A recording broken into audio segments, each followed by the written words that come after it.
السلام علیکم ورحمۃ اللہ وبرکاتہ۔ دیکھیں، پہلی تو بات یہ ہے کہ عورت کے لیے جو پردے کا حکم ہے وہ کسی عام انسان کا نہیں ہے، بلکہ وہ خود اللہ تعالیٰ کی ذات نے ان کو حکم ارشاد فرمایا ہے۔ قرآن مجید کے اندر اللہ تعالیٰ نے جو ہے وہ باقاعدہ طور پر آیات جو ہے عورت کے لیے پردے کی تعلیم کے طور پر نازل کی ہے کہ عورت کو جو ہے وہ پردہ کس طرح کرنا ہے اور کن کن چیزوں سے بچنا ہے، کن کن چیزوں کو اپنانا ہے، ٹھیک ہے، اور معاشرے کے اندر کس عزت اور وقار کے ساتھ، کس جو ہے وہ دین کی جو ہے وہ حدود کے اندر رہ کر عورت نے زندگی گزارنی ہے، یہ سارا کچھ اللہ تعالیٰ نے جو ہے وہ قرآن مجید کے اندر بالتفصیل بیان فرما دی ہے، ٹھیک ہے۔ یہاں تک کہ اللہ تعالیٰ نے یہاں تک ارشاد فرمایا قرآن مجید کے اندر کہ عورتیں جو ہے وہ اپنے پاؤں کو زمین پر سختی سے نہ ماریں کہ کہیں ان کا چھپا ہوا جو سنگھار ہے، چھپی ہوئی زینت ہے، وہ کسی مرد پر ظاہر ہو جائے۔ سمجھائی بات؟ یعنی عورت کی آواز تو دوسری، آواز تو دور کی چیز ہے، آواز تو انسان کی اپنا مطلب ایک جز ہوتی ہے نا۔ عورت کو جو حکم دیا جا رہا ہے کہ عورت جو ہے وہ پاؤں کو زور سے زمین پر بھی نہ مارے، تاکہ پاؤں کی جو دھمک ہے، پاؤں کی جو دھمک ہے، یا پاؤں میں اگر وہ زیور پہنا ہوا ہے، پازیب پہنی ہوئی ہے، تو پازیب کی جو جھانجھن ہے، جو اس کی مطلب وہ کیا نام ہے جھانج ہے، تو اس کی آواز جو ہے وہ غیر محرم مردوں تک نہ پہنچے۔ تو یہاں تک اللہ تعالیٰ نے ارشاد فرمایا کہ عورت جو ہے وہ اگر زمین پر چلے تو تب بھی جو ہے وہ اطمینان سے، وقار سے اور نرمی سے چلے،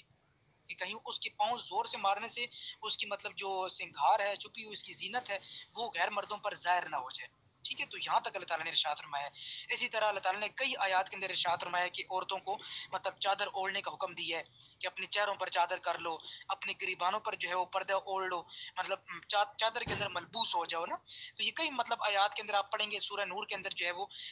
کافی زیادہ تاکیدی حکم اللہ تعالیٰ نے عورتوں کے لیے ارشاد فرمایا ہے۔ تو اب عورت اگر پھر بھی نہ مانے تو وہ اس کی اپنی بدبختی ہے کہ اپنے رب کا فیصلہ جو نہ مانے تو وہ پھر کس کا فیصلہ مانے گی؟ اور ظاہری بات ہے کہ جب اللہ کا فیصلہ نہیں مانا جائے گا تو ظاہری بات ہے کہ بندہ گنہگار ہوتا ہے، وہ گنہگار کی سزا یہی ہے کہ مطلب وہ اس کو اخروی عذاب سے دوچار ہونا پڑے گا، دوزخ کے عذاب سے دوچار ہونا پڑے گا۔ اسی وجہ سے حضور صلی اللہ علیہ وسلم نے ارشاد فرمایا تھا کہ معراج کی رات میں نے اکثر عورتوں کو جہنمی دیکھا ہے، یعنی مردوں سے زیادہ میں نے عورتوں کو جہنمی دیکھا ہے۔ تو اس کی یہی وجوہات ہیں کہ عورت جو ہے مطلب اس طرح کی کیا نام ہے بے حیائی جب کرے گی، جب پردے میں رہے گی تو اپنی عزت خود بچائے گی، لیکن جب بے حیائی کرے گی تو اپنی عزت گویا کہ وہ اپنے جو غیر محرم اور مرد ہیں، اجنبی مرد ہیں، گویا کہ عورت جو ہے اپنی عزت کا ان کو نیلام کر رہی ہے، اپنی عزت بیچ رہی ہے۔ تو یہ مطلب عورت کو خود ہی عقل ہونی چاہیے۔ پھر دنیاوی عذاب اس میں یہ ہے کہ دنیاوی طور پر یہ ہوگا کہ جس طرح قرآن مجید کی آیات میں بھی اللہ تعالیٰ نے حضور نبی کریم صلی اللہ علیہ وسلم کی جو بیویاں ہیں، آپ کی جو ازواج مطہرات ہیں، ان سے ارشاد فرمایا کہ اے نبی کی بیویوں، تم کبھی بھی کسی مرد سے مطلب گفتگو میں نرمی اختیار نہ کرنا، یعنی اس طرح کیا نام ہے آیت مبارکہ کا مفہوم ہے کہ لا تخضعن بالقول، کہ گفتگو کے اندر نرمی اختیار نہ کرنا، ان نرمی سے،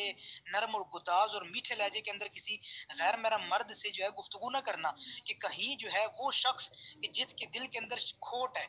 جس کے دل کے اندر جو ہے گندی شہوت ہے، وہ اس کی مطلب وہ کوئی غلط ارادہ نہ کر لے، غلط کام نہ کر بیٹھے، تمہاری عزت نہ لوٹ لے، مطلب اس طرح پورا آیات کا مفہوم ہے نا۔ تو اس سے یہ پتہ چلتا ہے کہ گویا کہ اللہ تعالیٰ مخاطب تو اللہ تعالیٰ جو ہے وہ حضور نبی کریم صلی اللہ علیہ وسلم کے ازواج سے ہے، لیکن گویا کہ اللہ تعالیٰ جو ہے پوری امت محمدیہ کی جو مستورات ہیں، ان کی جو عورتیں ہیں، مائیں بہنیں ہیں، بیٹیاں ہیں، ان سب کو اللہ تعالیٰ جو ہے وہ حکم ارشاد فرما رہا ہے کہ کسی مرد کے ساتھ، اجنبی مرد کے ساتھ میٹھی میٹھی گفتگو نہیں کرنی ہے، نرم انداز سے گفتگو نہیں کرنی ہے، کہ کہیں یہ نہ ہو کہ تو وہ جس کے دل میں تھوڑا مرض ہو، جس کے دل میں کھوٹ ہو، جس کے دل میں گندی شہوت ہو، اس کی شہوت بھڑکے اور تمہاری عزت لوٹ لے، تمہارے درپے ہو جائے، ٹھیک ہے۔ تو یہ مطلب تعلیمات اسلامیہ ہیں اور تعلیمات قرآنیہ ہیں، اللہ تعالیٰ کی خداوند قدوس کی یہ تعلیمات ہیں جو اس نے اپنی مطلب جو بندیاں ہیں، اپنی مطلب جو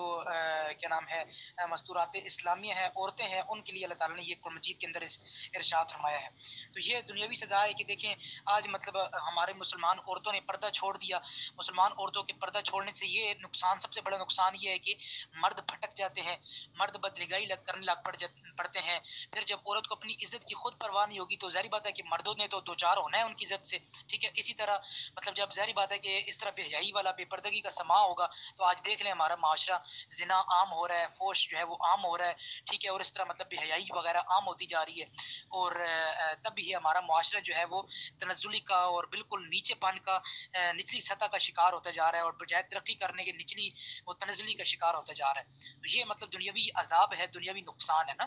تو اخروی نقصان تو وہ تو پوچھنے کی بات نہیں ہے. ظاہری بات ہے کہ جو بندہ اس طرح کرے گا، جو عورتیں اس طرح کا عمل اختیار کریں گی، تو ظاہری بات ہے کہ اخروی عذاب سے تو ان کو لازمی طور پر دو چار ہونا ہی پڑے گا. کہ اخروی عذاب تو ظاہری بات ہے کہ اس سے کسی صورت میں چھٹکارا نہیں ہے. اگر اللہ تعالیٰ کے حکم سے عدولی کی، حکم عدولی کی منہ موڑا، تو ظاہری بات ہے کہ پھر اس کے عذاب کے لیے تیار بھی رہنا چاہیے. اور ایک ہوتا ہے کہ بندہ پردہ نہ کرے، لیکن ایک یہ کہ پردے کا انکار کر دے. اکثر عورتیں جو ہے وہ پردے کا آج کل انکار ہی کر دیتی ہیں، حالانکہ پردے کا انکار کرنا یہ نعوذ باللہ کفر ہے. کیونکہ پردہ جو ہے وہ قرآن مجید کی آیات سے ثابت ہے، اللہ کے حکم سے ثابت ہے. تو گویا کہ اگر آپ پردے کا انکار کریں گے تو گویا کہ آپ اللہ کے حکم کو، قرآن کی آیات کو باطل ٹھہرا رہے ہیں. تو اس وجہ سے آپ دائرہ اسلام سے نکل جائیں گے.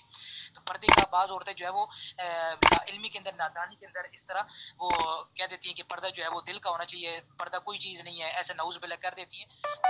یہ انتہائی خطرناک بات ہے. تو اس سے انتہائی سے بچنا چاہیے اور پردے کا جو ہے وہ خصوصی طور پر اہتمام کرنا چاہیے.